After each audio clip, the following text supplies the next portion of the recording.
हमारे दो दुश्मन खड़े हैं, एक पाकिस्तान है और एक चाइना है। और बॉर्डर के अंदर देखेंगे ना देश में, तो देश के अंदर स्टूडेंट के लिए भी दो दुश्मन खड़े हैं, एक एसएससी है और एक रेलवे है। ये दोनों भारत के युवाओं को उसी तरह बेरोजगार बनाते हैं, वैसे ही बर्बाद करते हैं जैसे उधर से चाइना और पाकिस्तान। वो भी खतरनाक है, उनका भी इलाज जरूरी है और इनका भी इलाज जरूरी है। इस बार आवाज उठ गई है तो इसे दबने तो देंगे नहीं स्टूडेंट लोग। देखिए एसएससी और रेलवे लोग, आप लोग कान खोल के जरा सुन लीजिए। युवाओं को जो आप टेकन फॉर ग्रांट लेते हैं ना, ये बहुत बड़ा हस्ती होते हैं युवा। एक बार बिगड़ गए समझना तो फिर कंट्रोल नहीं हो पाएगा आपसे। युवा का अगर आप उल्टा करिएगा ना तो वायु बन जाता है और वायु से टकराना बहुत मुश्किल हो जाता है। फिर वो पवन पुत्र हनुमान का रूप ले लेगा ना, तो फिर इसको, इस आंधी को कोई एसएससी और कोई रेलवे की औकात नहीं जो इस आंधी को रोक सके। हम गवर्नमेंट से भी कहते हैं कि आप थाली बजाने के लिए कहते हैं, हम लोग थाली बजाए थे, ताली बजाए थे। आप कहें कि दिया जलाइए, हम लोग दीप जलाए थे। मोदी जी, हम आप लोग आपकी बहुत इज्जत करते हैं, आपके लिए हम लोग दीप जलाए थे। लेकिन इसका मतलब ये नहीं कि हम स्टूडेंट्स की इज्जत नहीं करते हैं, उनकी बातों को नहीं सुनेंगे। आपके एक बार कहने पर हम दीप जलाएं और ये स्टूडेंट्स की करियर खराब होगा ना, तो इनके लिए हम दीप नहीं मसाल लेके निकल जाएंगे हम लोग। और फिर सड़कों पर आप देखिएगा कि बेरोजगारों का जब मसाल चलेगा ना, तो फिर एसएससी और रेलवे उस आंधी को नहीं रोक पाएगी। आपके सामने यहां देखिए, ये रेलवे का फॉर्म आया था एनटीपीसी का। डेट देखिए, लास्ट डेट था उसको 31 मार्च 2019 को भरने का। डेट खत्म हो गया, कोई मतलब नहीं है, 500-500 रुपए ले गए। लगभग 2,80,00,000 लड़कों ने एनटीपीसी ग्रुप डी वगैरह का टोटल फॉर्म मिला के भरा था रेलवे में। इतना लंबा फॉर्म भरा था। अगर आप इसमें से 500 का गुणा कर लेते हैं तो आपको यहां देख लीजिए अमाउंट मिल जाता है आपको 14 अरब का। इतना अमाउंट रेलवे ने इनडायरेक्टली लड़कों से रख लिया। अब 2 साल हो गए, अभी तक कोई आता पता नहीं है क्या होगा। अगर आप 10% के हिसाब से 2 साल का ब्याज जोड़ते हैं तो इनके पास 28 करोड़ का तो ब्याज आ गया, गरीब बच्चों से ले लिया। कई लड़के ऐसे हैं कि इतना लेट हो गया ये फॉर्म भरे कि कई लड़कों का फॉर्म भुला गया है, जहां वो भरे थे सब वो खोजता है सबकी। रेलवे का हम फॉर्म भरे थे 2019 में, 2 साल हो रहा है अब हमें पता नहीं कहाँ है फॉर्म। हाल ये हो गया है, कभी कभी तो ऐसा लगता है कि अगर कोई फॉर्म भरेगा ना तो उसका बच्चा आके उस फॉर्म के जगह पे एग्जाम दे देगा। ये हाल कर दिया है। कई स्टूडेंट्स ने इसी गलत नीतियों की वजह से आके पढ़ाई छोड़ दिया। एक लड़का कमेंट किया हमको कि सर हम पढ़ाई छोड़ दिए, लेकिन आप जितने टीचर्स हैं, हम सारे टीचर्स को हाथ जोड़ के धन्यवाद देते हैं। दिल्ली, राजस्थान, गुजरात, मध्य प्रदेश, बिहार, यूपी, जहां के भी हैं, आप लोग पीछे नहीं हटिए। यहां पर कई लड़कों ने पढ़ाई छोड़ दिया कि सर क्या करें, हम लोग गरीब घर के आते हैं, लोग घर द्वार बांधे रख के, गिरवी लेके, कर्जा लेके हम लोग पढ़ने आते हैं। 1 से 2 साल का टाइम रहता है। यहां तो आपका 5 साल में रिजल्ट क्लियर नहीं हो रहा, कहां से हम करेंगे, हम लोग मजदूरी करने में लग गए। उन लड़कों को सोचिए कितना खराब लगेगा जब पढ़ लिख कर वो मजदूरी कर रहे होंगे। सब कितने लड़कों ने सुसाइड कर लिया। यहाँ पर आपको पता चलता है ये सब चीजों का। आपको तो केवल रिया चक्रवर्ती का दिक्कत है। अरे बाप रे बाप, रिया चक्रवर्ती, सुशांत सिंह राजपूत को हमें न्याय चाहिए, एकदम गलत हुआ है। लेकिन हमारा ये कहना है कि एक स्टूडेंट जब सुसाइड कर लेता है वो भी सिस्टम की वजह से, तो क्या उसके लिए कोई जिम्मेदार नहीं होता है।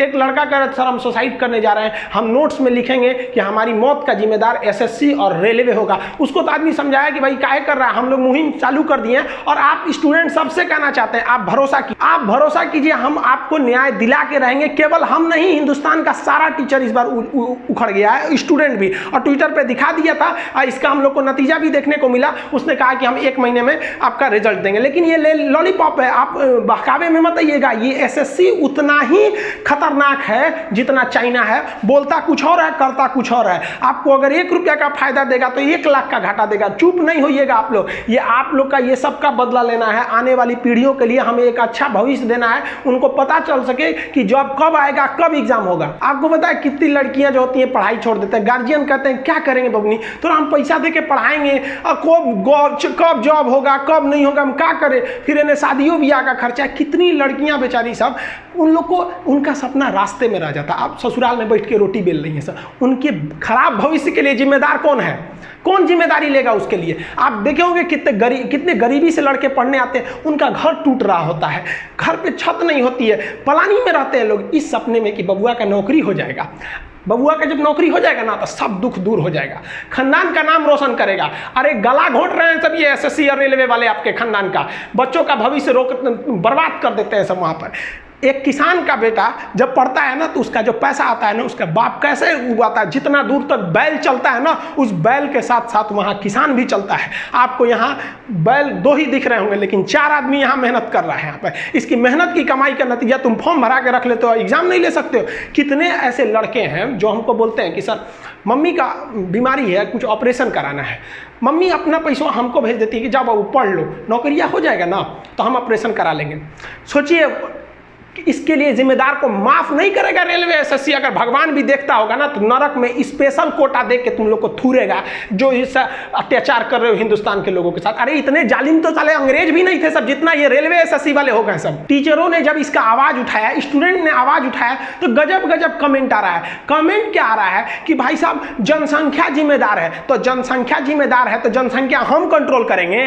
हम गांव गांव टार्च लेके घूम घूम समझाएं कि भाभी दुइये गो लड़का हो तो मार के भगा देंगे सामरा के, तो कौन सी होता है। इनसे कहिए ना मोदी जी से कि आप जैसे 370 हटा दिए, बहुत अच्छा, हम सैल्यूट करते हैं कि आप जैसा दिलेर था जो 370 हटा दिया। जीएसटी कोई नहीं पा रहे, आप भी लाइए, 2 मिनट में जाइए लाइए। जैसे नोटबंदी हुआ था, रातों रात कहिए मित्रों कल से नियम आ गया कि 2 बच्चे से ज्यादा कोई नहीं हो सकता है, जिसका 2 बच्चे से ज्यादा हुआ उठा के लेके चल जाएंगे फौज में, नाम पता भी नहीं बताएंगे। आप करिए ना। चाइना ने किया कि नहीं किया कि खाली यहाँ के कमेंट करना, हम करेंगे जनसंख्या कंट्रोल, हमारे बस में कौन चाहिए कि हम जनसंख्या कंट्रोल कर देंगे। हम जाएंगे कोनो को समझाने, हमरा भगा देगा, मास्टर हो पढ़ाओ, हमरा सिखाएगा कि जनसंख्या कैसे कंट्रोल होगा। ये गवर्नमेंट का काम है जनसंख्या कंट्रोल करना। यहाँ पे इनके आदमी मोदी जी का इतना इज्जत है जिसका कोई हद नहीं। लेकिन इसका मतलब क्या आप बोलिएगा कि हम लोग देसी नस्ल का कुत्ता पाले लोग? हद है भाई साहब। वो देसी नस्ल का कुत्ता 6 महीना बाद खौरा जाएगा, कोनो एन्ने ओन्ने मोहल्ला में घुस जाएगा कुतिया के चक्कर में, तो कोनो दूसर कुत्ता होकर काट देगा तो एक और सड़ जाएगा, अब लगेगा झाड़ने। ये काम बचल है। यहाँ तो भाई साहब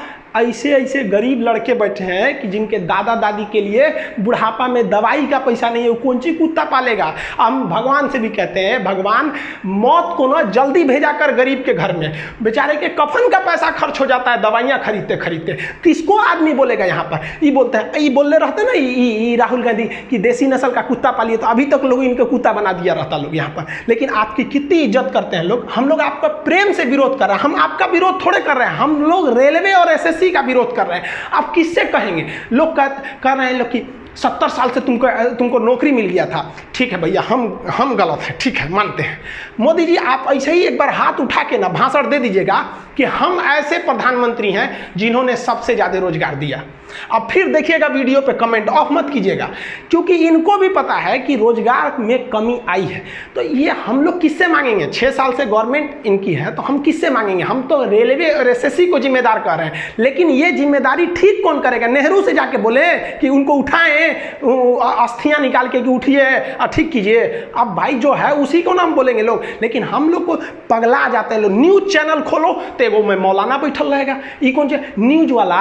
ऑस्ट्रेलिया से एगो मौलाना को उठा के लाया था सब, और वो कह रहा था कि वैक्सीन मत लगाइए, ये हराम है। अरे चोट्टा कहीं का, तू पैगंबर बनल है कि हराम है? यहाँ ऑस्ट्रेलिया से मौलाना उठा ला रहा है सब, यहाँ विद्यार्थी मर रहा है सब, तो इसका कोई दिक्कत नहीं। न्यूज चैनल खोलो तो मेरा दिमाग खराब हो जाता है, पगला जाएंगे। न्यूज चैनल ऐसा लगता है ना जैसे हम एक कमरा में बंद है, आगे कांग्रेस बीजेपी, हिंदू मुसलमान, रिया चक्रवर्ती। अरे बाप रे, आप अगर कॉपी कलम लीजिएगा ना तो 5-6 टॉपिक आपको मिलेगा। इस देश में जो मुद्दा अच्छा है, एगो हिंदू मुसलमान खतरे में आ गया यहाँ पर। अरे भाई साहब, धर्म को, सनातन धर्म का ना आदि है ना अंत है, पता नहीं कहाँ से खतरे में आ जाएगा। यहाँ रोजगार खतरे में है और बेरोजगार आदमी ही सबसे बड़ा खतरा हो जाता है। मोदी जी कहते हैं कि आप आत्मनिर्भर बनिए, हम लोग आत्मनिर्भर बनेंगे। लेकिन आप बताइए ना, बेरोजगार आदमी मजबूरी में चाइना का सामान खरीदेगा, उसके पास पैसा नहीं है तो क्या आप इंडिया का सामान खरीदेगा? मजबूरी में चाइना का। आप बताइए ना, कोई बढ़िया आदमी चाइनीज मोबाइल लेता है, वो एप्पल खरीदेगा आपका, और जो जिसके पास पैसा नहीं है, बेरोजगार, वो कौन सी लेगा?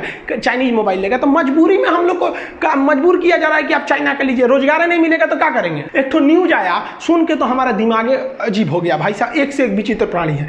मोदी जी के वीडियो पे जो डिसलाइक हुआ है ना, वो इंडिया से डिसलाइक नहीं हुआ है, तुर्की से हुआ है। और ये भाई साहब कौन आदमी बताया? आप ये बता सकते हैं कि किसने सब्सक्राइब किया, किसने कमेंट किया, लेकिन लाइक डिसलाइक क्यों नहीं बता सकता है? आप ऐसा जवाब दीजिएगा लोग तो मन करता है कभी माथा फोड़ ले हम अपन। हमारी लड़ाई गवर्नमेंट से नहीं है और ना ही किसी पार्टी से।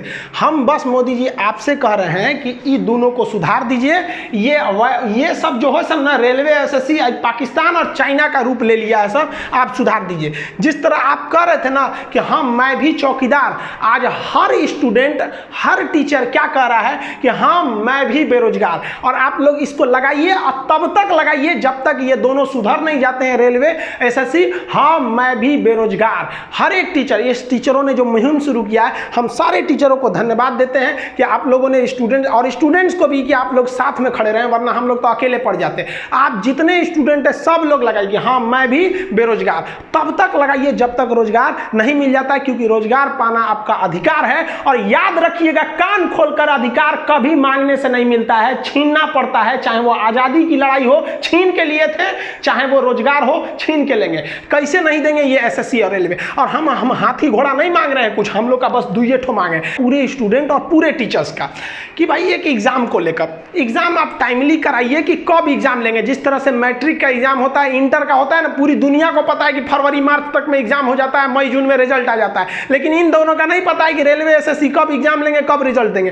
तो हमको एक टाइमली एग्जाम दीजिए और टाइमली उसका रिजल्ट दे दीजिए, और कुछ नहीं चाहिए। हाँ, और एक एग्जाम में एकदम फेयर होना चाहिए कि एग्जाम में नकल ना होना चाहिए। सीधे जो आपने नकल वगैरह वाला चीज है, सीधे नियम बने, जिस सेंटर पे नकल करते पाया जाएगा वो इनविजिलेटर है, उनको जेल डाल दिया जाएगा 10 साल के लिए, उस सेंटर को हमेशा के लिए बैन कर दिया जाएगा। इस सेंटर वो वाला कराता है। तो आप फेयर एग्जाम ले लीजिए, टाइमली एग्जाम लीजिए, टाइमली रिजल्ट दीजिए, एक मांगिए। दूसरा कि आप वैकेंसी को इंक्रीज कीजिए। वैकेंसी बहुत, जनसंख्या बढ़ रही है, हर जगह है, वो भी कंट्रोल करना जरूरी है, हम कहाँ कर रहे नहीं, लेकिन वैकेंसी को बढ़ाइए और कैलेंडर के साथ वैकेंसी दीजिए कि हर स्टूडेंट को पता चले, हर उस बेरोजगार को पता चले कि अगले 2 साल में कौन सी वैकेंसी कब आने वाली है। जिस तरह से हमको पता है ना कि 2024 में चुनाव होगा, कुछ भी हो जाए 2024 में चुनाव होगा, उसी तरह एक स्टूडेंट को क्यों नहीं पता है कि 2024 में कितनी वैकेंसी आएगी। तो कम से कम आप 2 साल आगे का कैलेंडर निकालिए कि अगले 2 साल तक हमें क्या आएगा, ताकि एक किसान का बच्चा जो है वो ये देख सके कि हमारे घर का इनकम इतना है, 2 साल तक हम पढ़ सकते हैं कि नहीं। वो चला आता है यहाँ पढ़ने के लिए, पूछता है नौकरी कब होगा, हमसे लड़का पूछता है एग्जाम कब होगा, हम जवाब दे देते हैं भगवान को भी नहीं पता है यहाँ पर। हाँ, आप सबसे कहते हैं भाई आप इसको ट्विटर पे एकदम जाइए, ट्वीट करते रहिए, उसे ट्रेंडिंग में बनाए रहिए, वरना फिर आपके लिए कोई दूसरा खड़ा होने वाला नहीं है। और अपनी भाषा का प्रयोग अच्छे से करिए। हम लोग ये जितने भी टीचर लेते हैं, हम कई टीचरों से भी बात किए, वो लोग भी कहे कि देखिए हाँ बहुत सारे लड़कों का सपोर्ट है, कुछ लोग डिसलाइक करेंगे, वो इसीलिए आए हैं, वो अंबानी के लड़का है, लोग उन लोग को नौकरी नहीं चाहिए ना, उनके बाबूजी अंबानी से ज्यादा अमीर है। तकलीफ इस बात का होता है जब देश की जीडीपी -33 में चल जाती है और अंबानी दुनिया के टॉप 10 में चलाता है, तब कहीं ना कहीं एक डाउट होने लगता है। तो आप उन लोग जो डिसलाइक कर रहे हैं उनके लिए आप टेंशन नहीं लीजिए, वो लोग के लिए कोई मतलब नहीं है। हाँ, सभ्य भाषा का प्रयोग करिए, किसी दूसरे के लिए आप असभ्य नहीं कीजिए। और एक बात का हमेशा ध्यान रखिए, आपकी लड़ाई रेलवे एसएससी से है, किसी पार्टी से आपकी लड़ाई नहीं है। अगर आपको कोई इस तरह कहता है तो आप इग्नोर कीजिए, आप अपने मुद्दे पर रहिए। एसएससी ने आपको लेमचूस थमा दिया है कि हम 1 महीने में आपको रिजल्ट क्लियर करके देंगे, लेकिन इससे हटिएगा नहीं। आपका मकसद है एग्जाम टाइमली, रिजल्ट टाइमली होनी चाहिए, फेयर एग्जाम होनी चाहिए, वैकेंसी बढ़नी चाहिए और आपका कैलेंडर होना चाहिए। और आप तब तक कहते रहिए अपने नाम के साथ, हाँ मैं भी बेरोजगार, हाँ मैं भी बेरोजगार। मिलेंगे अगली वीडियो में, तब तक के लिए मैं भी बेरोजगार।